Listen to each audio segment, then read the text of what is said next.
Hello everyone, this is Joe for Soft Corners here, and for today's video I have some pickups I have. This is going to be there's going to be a lot in this video. Before I've split it up, I think I'm just going to do it all in one here and try and get through it a little quicker. But so this is going to be some pickups from eBay. Those were for my 1953 top set, and then some pickups from two LCSs, some vintage stuff, and then some 80s and 90s and early late 2000s stuff. So to start off, I have 4 cards here for the 53 top set. These came from Greg Morris. This is the Ray Boone. So with these 4 cards here, then I am well, this and including, I have some cards I purchased on ComC that are still awaiting shipment for when I get more.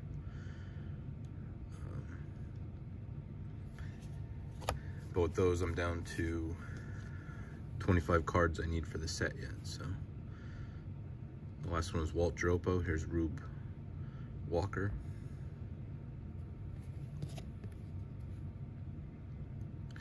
And this last one here is a high number. It's card number 270. This is Vern Stevens. Some of the high numbers are not too bad. Some of them are a little tough, especially any of the rookies.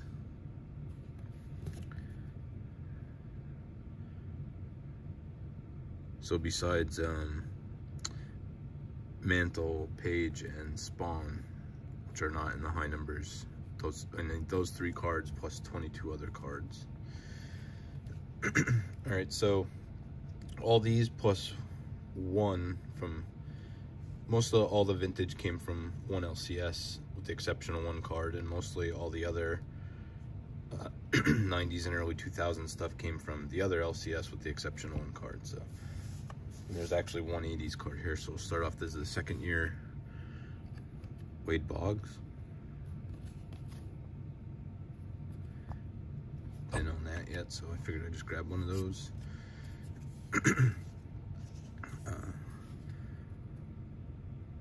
I picked this up from the one with all the vintage. This was the only non-vintage pickup I had there. And this Cracker Jack Ken Griffey Jr. And then picked this one up from the other one. In my head, when I saw this at the other one, I thought it was the exact same as this. I didn't realize it was a mini version, but just the colors and old time look on those are really cool. So these are just a bunch of player boxes and stuff organized by 90s, so just a whole bunch of random pickups here. But little side note, I was kind of inspired by different videos I saw where people would just show off different player PCs. I've seen Tony Psyched on baseball cards do it, Nate Tops 85 401.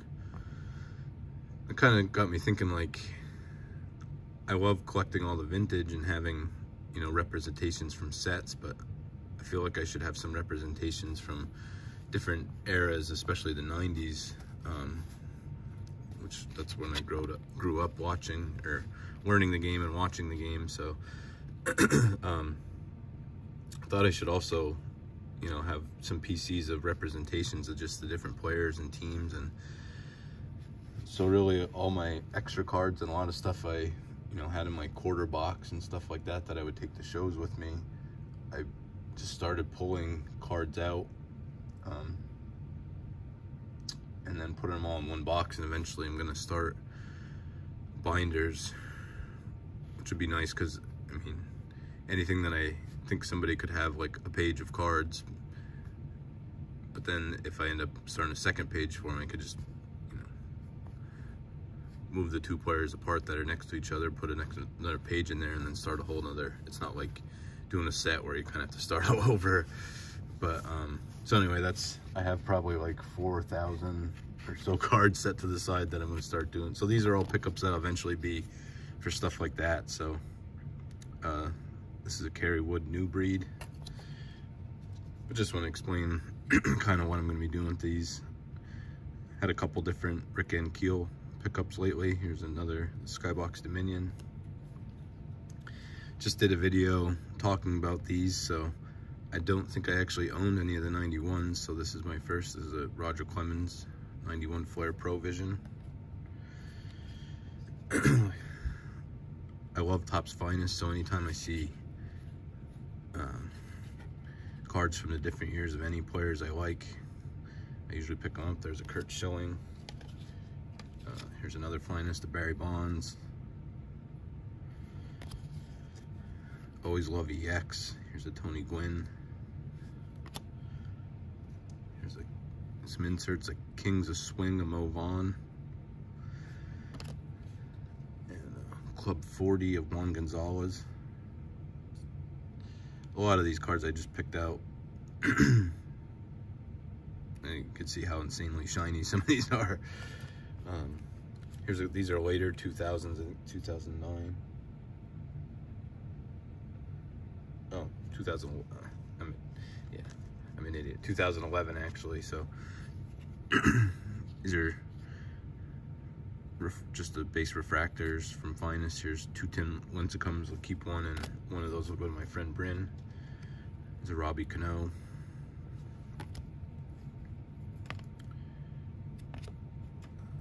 There's two Moises Alous, a gold label, and a Bowman's Best.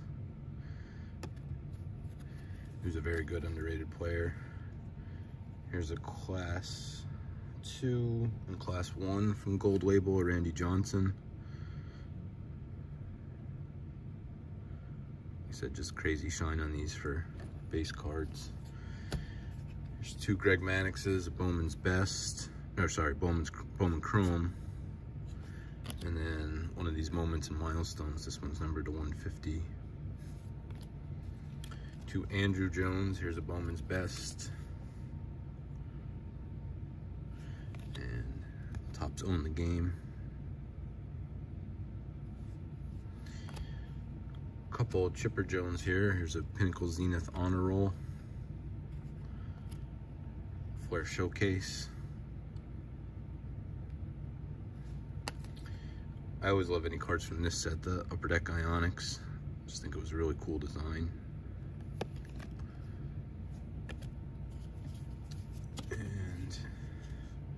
Not exactly sure on this one. This is from 2001.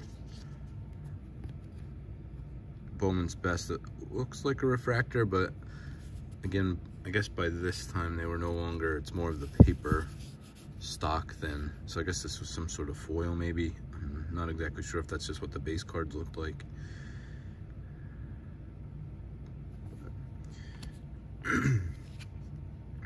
This one is really cool. This is numbered to 50, 2004 Leaf Certified Cuts, Alfonso Soriano. This one again was just crazy shiny, and he was a freak hitter and athlete, and amount of 30-30, or I don't remember if he made the 40-40 club at all. But I mean, just was a perennial 30 home run, 30 steal guy at least. And then all the rest were, I guess I didn't realize how many I picked up of this guy at first. Actually, there's one more different one then, but so a whole bunch of Jeff Bagwell here. Topps Opening Day, 2000 Prism, Pacific Prism. It's a Flair Metal Universe. That was really cool with the volcanoes in the background. This is from Upper Deck Sweet Spot. Nice rainbow foil on this one. Again, some Topps Finest.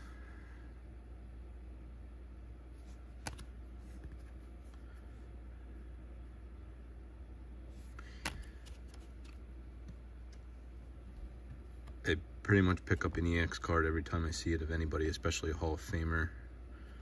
I don't think I had one of these yet. This is 2002. Has more of a gold look, and still you can see the acetate and see through there. 2005 Donruss Elite, turn of the century, numbered to 750.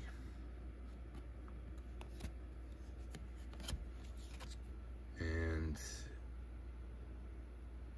same set, Passing the Torch, numbered to 500. That one's really shiny. Love that design. And I forgot I did also have one pickup, another pickup from there. This is from the 2007 Upper Deck Sweet Spot Classic Memorabilia. I don't pick, you know, relics and stuff up often, but definitely for Hall of Famers I will sometimes. And this is a nice piece of jersey swatch there, Eddie Matthews.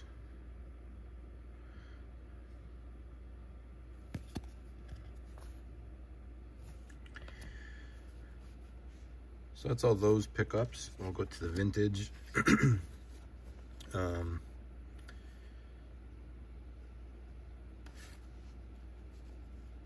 So I'll start off by saying this LCS that most of this came from, it's just so much stuff is like buried there and not easy to get to. You need somebody to open a case to get to, and they have like all new products, like a hobby boxes and jumbo boxes and everything stacked on top of those cases, just because that's probably their main thing they sell now. But still have some great vintage and stuff that's, if there's any condition issues, I mean, most of the stuff was priced years ago and has not been changed, so it was kind of more of a, I think a lot of this stuff was more kind of like almost not throwaway type stuff, but stuff that was not very desirable, I don't think. So I always think there's great deals there on stuff that, you know, has any kind of issues. So I didn't own any cards from this set yet, so this is from the 64 Topps Giants.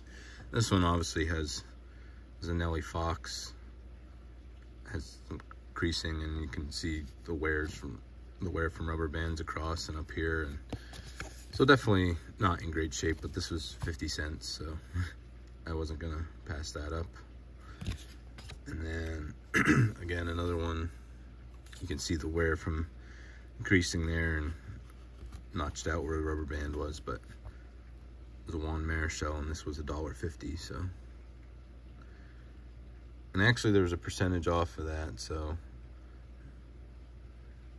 it was probably like 44 cents and like $1.30 or something like that.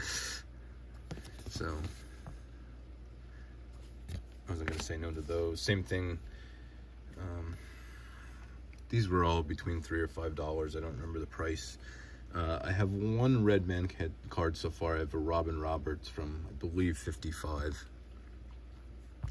Here's another 55. This is the Johnny Antonelli.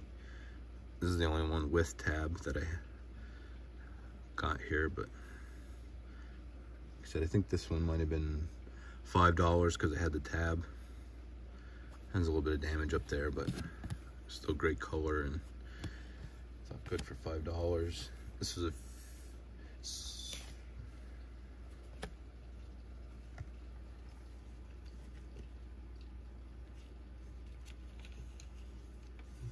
sorry, I got all mixed up. I think this is a 54, yeah. There's a little bit of writing on the front, but still a Philly, and nice color on it. It's Kurt Simmons. This one I believe was $3.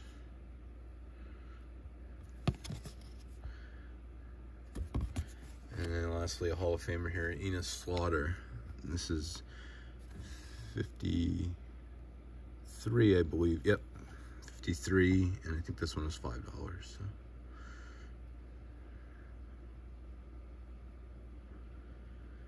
Like I said, all had a little bit of issues, but overall the surface and color on those is really great. This came from the LCS that I got all the 90s and 2000s stuff from. This was one that just ended up in one of their boxes somehow, and I asked about it and said, oh, it's in really bad condition, but if you want it for $2, you can have it. So once I grouped everything together, it was probably a little less than that even, but So this is a 33 Gaudy. This is a Philadelphia Philly. This is Fred Brickell. Obviously has seen better days. Really discolored. I don't even know if another card was stuck to it at some point. Again, the back. But I don't care what condition a 33 Gaudy is in. I will pick them up all day long for $2 or less than $2. So definitely some nice character there in that one. And so lastly, I would love any info on this, if anybody has any on their opinion. I reached out to one person. So I had not owned any exhibits up to this point, and they had a bunch of them there and had a bunch clearly marked that were reprints, and you could definitely tell the backs, the difference. I mean, night and day. So I don't think it was, I think they just had some that were reprints, and then they were in a whole different stack than the regular ones. So as far as anything I've ever seen, I think this is authentic for sure. But I know there's a lot more knowledgeable people than me out there. So anybody, if you have your opinion on this card, I'll show the best I can or explain the best I can. And ultimately, I got, I think, a good deal on it, but because of one issue, it would never grade higher than a 1. So but anyway, this is, I believe, from the 39 to 46 exhibit series, the Salutations Ted Williams. You can see the staple holes up it was stapled at one point. So obviously I know most people go to the backs with these. You can see up close to the facsimile signature. From what I compared to online, it looked right.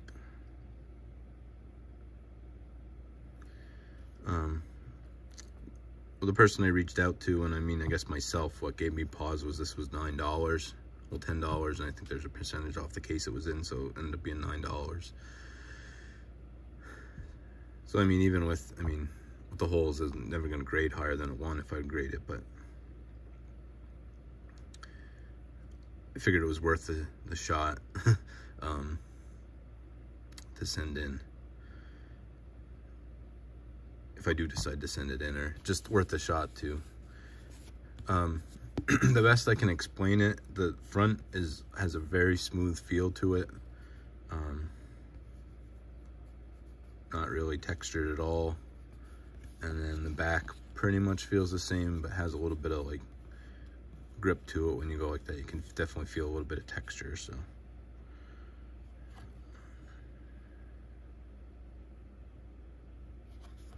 try and get the edges there. So anybody that is knowledgeable, just let me know your opinion. I think just there were more exhibits there, so I think I would risk sending this to SGC. I guess when you go through the submission process, I guess they tell you the price or not then. So I know according to their site, they charge, I think it's $50 for oversized cards, which I would assume this would fall under, but I've heard from a couple people now that they were able to get them in for the normal price. So if anybody has experience with that, also let me know. But just depending on what the feedback here is on it, I feel like I may send it in just to know for sure, because then there are some other ones that ultimately, if it is authentic, it'll look really nice in a tux. And then also, if it is, I'll feel a lot more confident picking up some of the other ones. But like I said, I definitely thought that was worth the $9 investment to find out. So in the comments, anybody let me know your thoughts on any of these. Again, what your thoughts on the Ted Williams, and what cards you liked. And I thank you for watching. And until next time, just remember, any card can be a great looking card, even if it has 4 soft corners. Thank you.